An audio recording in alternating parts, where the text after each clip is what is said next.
Yo, what's up guys, welcome back to another video. This is a reaction to inside Air Force One during 9/11. Obviously this is a topic a lot of people will know about, but I mean, I feel like this is like a story within a story, in the sense of the Air Force One would have been involved in 9/11, but I don't know the in-depth sort of details of what happened on the plane at the time. But we're going to check this out and see, because obviously this video is that I feel like solely focused on that. So I mean, yeah, we're going to check this out. And yeah, links also in the description to my Patreon where you can see reactions that I can't post to YouTube. I've got my allergies are flaring up today, so if I'm sniffling a lot or clearing my throat or whatever, I'm going through it right now. The last few days, honestly, I've been feeling a bit rough, but not ill. It's just frustrating. Like, my throat's constantly getting froggy. My nose is just non-stop going, and it is what it is. But we're gonna check this out and see, and let's check this out. Yeah.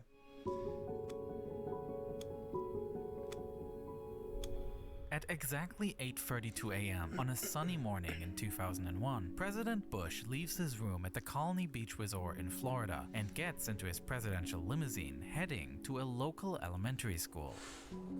The reason for this visit is that he's promoting a new education program. On the scale of priority, this is the kind of event that would be forgotten by history. However, just minutes before Bush arrives at the school, a breaking news message makes the rounds. One that will forever change the course of history.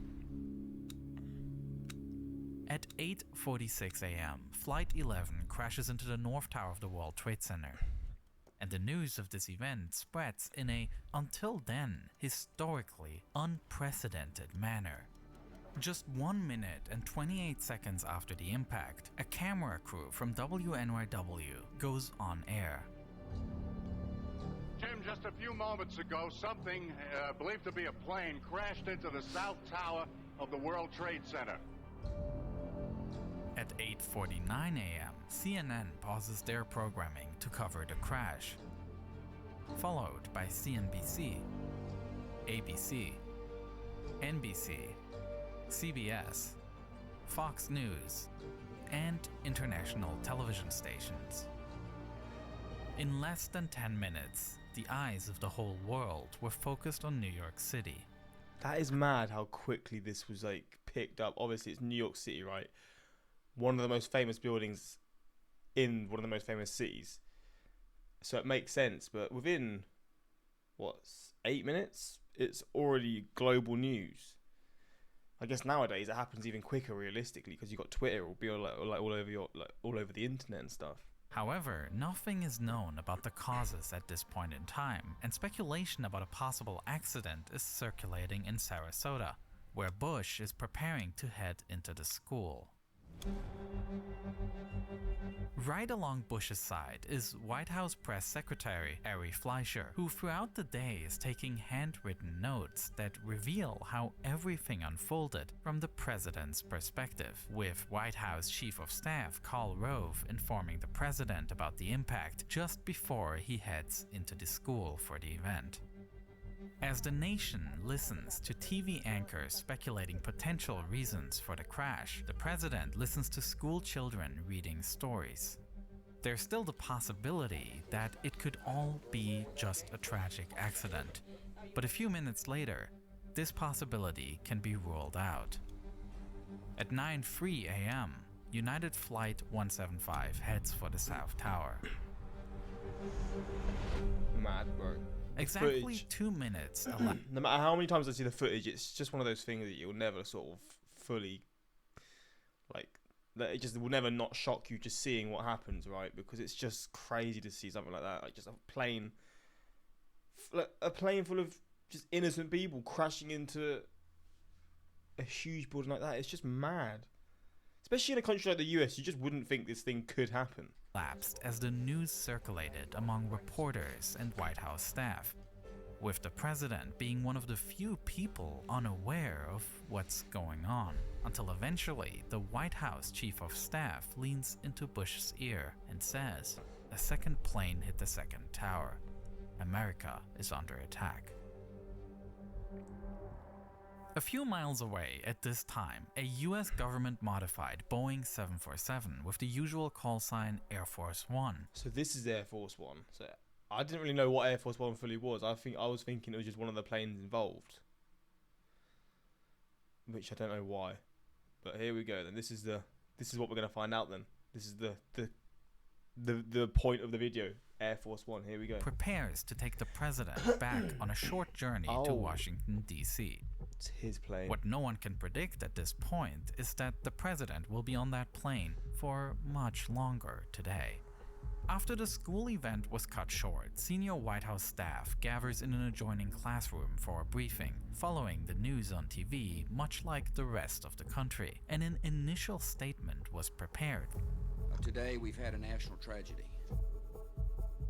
Simultaneously, the Air Force is clearing the way for a seamless flight of the presidential plane. I need you guys to keep a good eye on Air Force One today and make sure that it gets priority. They're going to probably be taking off early here to come back to Washington, D.C. So is there any way that you can help us out on that? Yep. They're out of Sarasota. They'll be coming back probably in the next hour, I believe. But whether Bush should really return to the Capitol in this situation is unclear, as the attacks on the nation continue. While the president is in his limousine heading to the airport, he is informed of yet another strike. This is coming at 9:43 Eastern Time. We're looking at a live picture from Washington, and there is smoke pouring out of the Pentagon. About 10 minutes after the strike against the Pentagon, Air Force One is about to take off from Sarasota. The Secret Service had received reports that a person with an unclear device was near one end of the runway. Oh, and shit. the fear was that it might be a weapon. Even though later it turned out to be nothing but a camera, as a precaution, the pilot decided to turn the plane around and take off from the other side so as not to be in the line of sight of a possible shooter. Unlike usual, the plane also climbs at an extremely steep angle, a safety maneuver that can protect against ground attacks. As Air Force One continues to gain altitude, heading towards the capital city, one other plane over US airspace is still under the control of the hijackers. Flight 93, initially heading to San Francisco, had changed course, now also approaching Washington, D.C. Mad. As it later turns out, the passengers of this flight had heard of the attacks on New York and initiated a revolt against the hijackers, with passengers attempting to gain control. At 10:03 a.m., Flight 93 crashes in a field in Pennsylvania. Holy shit. Although the revolt was unsuccessful in saving the passengers, See, I've probably heard about all these, but I remember when I first heard about, not heard about 9/11, but like when I was first starting to do these reactions and also just learning about it in general, I just thought it was just the attacks on the building, not these other things around it. And over time, I did learn about these other ones as well. Can't fully remember this one though. Flight 93. So the people just fought off the hijackers and then it just crashed. Jeez, I don't know about that. I didn't know if I've learnt that or not. I probably have heard about it, but I couldn't remember. Flipping hell, there was so much going on this day. It wasn't just one or two things, it was loads. And one or two major things as well. it did save lives by preventing the hijackers from reaching their destination. Meanwhile, aboard Air Horrible. Force One, heated debates are raging about where the president should be flying at this time. Bush himself had given the order to return to Washington, but in the midst of an ongoing threat, the Secret Service was not about to risk it. Bush was barred, or at least strongly discouraged from returning to DC. Instead, Barksdale Air Force Base in Louisiana was chosen. Here, Air Force One can then refuel and a longer plan can be devised for where the president can most effectively carry out his duties. As the plane heads for Louisiana, growing concerns are also raised about the possibility of Air Force One itself becoming a target. While the plane is equipped with flares and smoke screens to detect radar and heat-guided missiles, it has no way to protect itself against an airliner collision. Air Force One is filing a random route, by the way. Okay. We don't know where they decided to go, but they still don't have a fighter escort. They still do not? That's correct. Holy cow. Adding to this concern is the fact that some airplanes were not immediately responding to ATC calls, which led to the wrong belief that there might be an additional free aircraft still missing. Every plane in the sky was seen as a possible threat now, and therefore Air Force One started climbing to an extremely high flight level above the usual cruising altitude for commercial flights, heading up to 45,000 feet so they can outrun anybody. While lateral movement is more difficult to track, Air Force One had this altitude for itself. And then, towards the end of their flight to Louisiana, Air Force One was joined by 2 fighter jets that had taken off from Joint Reserve Base Ellington to escort the president for the final few minutes. Throughout the flight, Air Force One's normally stable telephone lines were suddenly unreliable, making communications with the White House, where Vice President Cheney was sheltered in a secret bunker, very difficult. Communication networks across the country were at their limit that day, and Air Force One wasn't an exception. And it was during this flight when a controversial military order was made, one that until today is a controversial topic of discussion. In the bunker below the White House, there were ongoing fears that another hijacked plane was flying towards Washington, D.C. It later turned out that this was Flight 93, which crashed in Pennsylvania 10 minutes earlier. However, the information about the crash had not yet reached the White House, and between 10:12 and 10:18 a.m., Vice President Cheney was asked whether this plane should be shot down if it continued to head towards the Capitol. According to witnesses, as well as Cheney's own biography, he replied without hesitation and gave the go-ahead for the shooting down of a commercial plane that poses danger. Jesus. The problem with such an order, however, is that Cheney, as vice president, is not part of the military chain of command. According to this hierarchy, such an order comes from the president, with the only other person in question being the Secretary of Defense, Donald Rumsfeld, who is second in line to the president. Rumsfeld could not be reached because he was at the Pentagon, which was itself the target of an attack, and he was busy helping with rescue work on site. Standing in the same secure room as Dick Cheney when he made that order was White House Deputy Chief of Staff Joshua Bolten.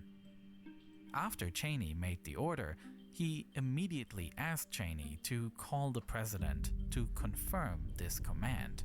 Cheney does exactly so, and rings Air Force One at 10:18 a.m. to speak with the president. According to the investigation report, this phone call lasts 2 minutes, which lines up with the notes that Ari Fleischer took. At 10:20 a.m., these notes show the words, "Authorized shutdown if necessary." Holy shit. The question, however, remains. Did Vice President Cheney initially give a command that he wasn't entitled to give? He himself denied it and stated that he had already confirmed this order in a previous conversation with Bush. And in fact, Fleischer's notes do show that Bush and Cheney spoke on the phone beforehand, visible in the above entry at 9:45 a.m. However, there is no sign of a conversation about a possible shootdown. Whether the two spoke about this or not can not be answered conclusively. Upon landing at Right. Barksdale Air Force Base, a more detailed briefing took place, and the president once again addressed the nation. Freedom itself was attacked this morning.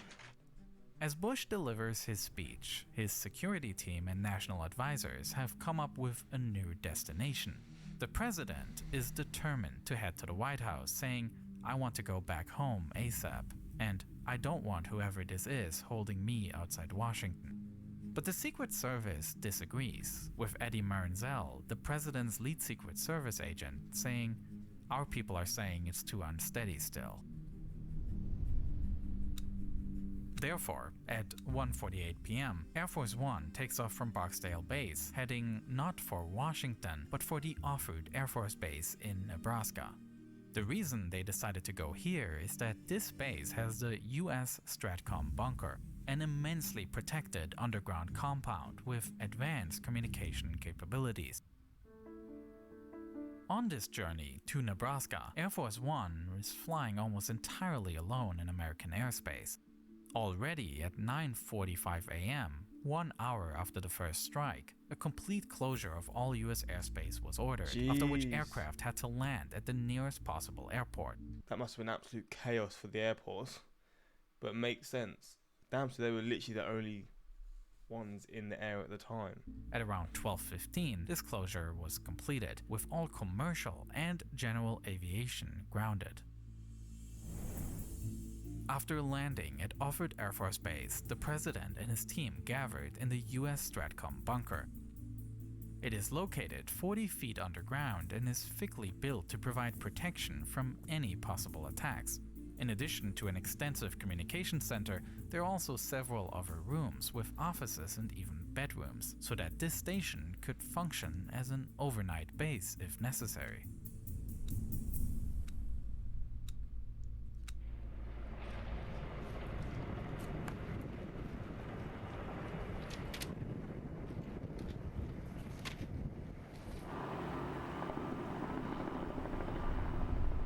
At 4:36 p.m., the active attacks on the nation seem to have come to an end, and the security situation allows the president to take his third flight of the day. Air Force One departs, bound for Joint Base Andrews. But even this flight was carried out under immense security concerns, as the Secret Service not only worries about security in the airspace, but also considers possible threats on board. One not frequently reported on concern was that just a few hours earlier, a call had come in at the White House switchboard with a message that resulted in the worst of fears. The message on the call was "Angel is next." Angel is the internal code word for Air Force One, and what is especially concerning is the fact that this code word was not publicly known, leading Secret Service agents to suspect an insider might be plotting an attack on the plane. Relentless. In face of this ominous message, the Secret Service decided to permanently station agents in the aisle of the presidential area.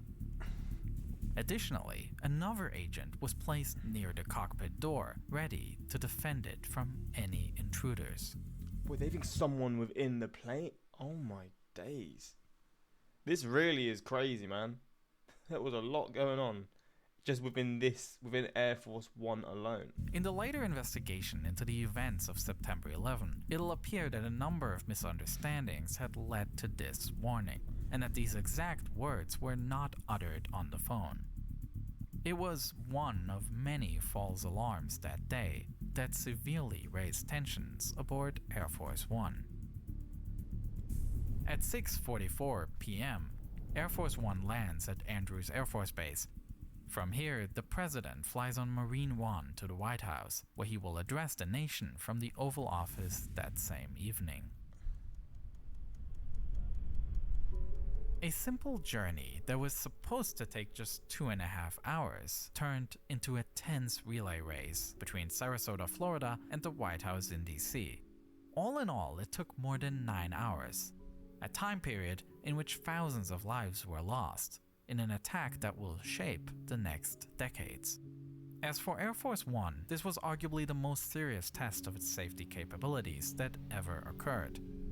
Many of the protocols were shown to work, and the pilots made decisions to ensure maximum safety. At the same time, the day also revealed weaknesses, with a large delay until the flight could be escorted, as well as confusion due to false reports, and an unreliable communication network. All things that were improved on in the following years. The September 11 attacks brought the realities of global events directly into our homes through cable news. In the more than 20 years since, the media landscape has changed dramatically. Today, outlets not only rely on TV ratings, but also on generating clicks, leading to increasingly divisive headlines and stories Is this an ad? Trump criminal case. Oh, it is. Ground. Go on, lad. Get your money. Secure the bag, baby. Here you go. Little QR code scan. You know what to do. But there we go. This is a fascinating look into, I guess, what the president was having to do, and the Secret Service and all the sort of organizations based around protecting him. Yeah, it looked like it was a hectic day. Of course, I mean, you can't really expect anything less when all these horrible things were happening.